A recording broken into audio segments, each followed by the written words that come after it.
El manacorí Lluís Francesc Ladària ja és cardenal, el cinquè mallorquí en la història que assumeix un càrrec tan important al Vaticà. I connectam en directe. Xisca Llabrés, bon vespre. Bon vespre. Lluís Francesc Ladària és el primer cardenal mallorquí des de 1803. Ha estat creat cardenal en un consistori públic ordinari que s'ha celebrat avui a hora baixa a l'interior de la Basílica de Sant Francesc.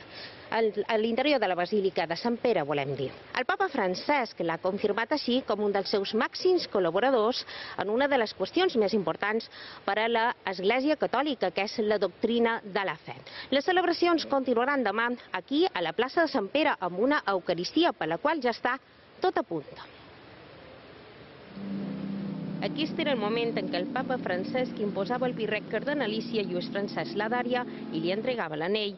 El Sant Pare li ha assignat l'església de Sant Ignasi de Loyola de Campomarzio. Ladària i els altres 13 nous cardenals han jurat fidelitat i obediència al Sant Pare i als seus successors. Un moment que han viscut amb molta intensitat els mallorquins que s'han desplaçat fins a Roma per viure aquest moment històric.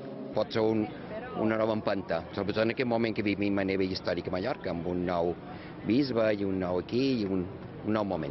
Els que el coneixen destaquen la seva amabilitat i discreció i també el record constant per la seva terra. Ell sempre ha presumit de ser mallorquí i de ser un mallorquí que està aquí a Roma. Sempre està molt pendent de tots els que hem viscut aquí, que hem estat estudiant a Roma. Per tant, ell sempre està molt a prop de nosaltres i també és lògic que també vulguem estar a prop d'ell en aquests moments tan importants. Un home molt silenciós, molt de seny, i una persona també molt humana. Després del consistori públic ordinari, els assistents han pogut saludar el nou cardenal, entre ells la delegació mallorquina. El bisbe Sebastià d'Altabull li ha proposat fer una celebració d'acció de gràcies a Mallorca. També han parlat del procés de canonització de Ramon Llull. Està bastant avançada la cosa i hi ha molt bones perspectives. Això és el que sabem, i que el procés avança i avança molt bé. L'ordenació de cardenal no canvia la seva tasca.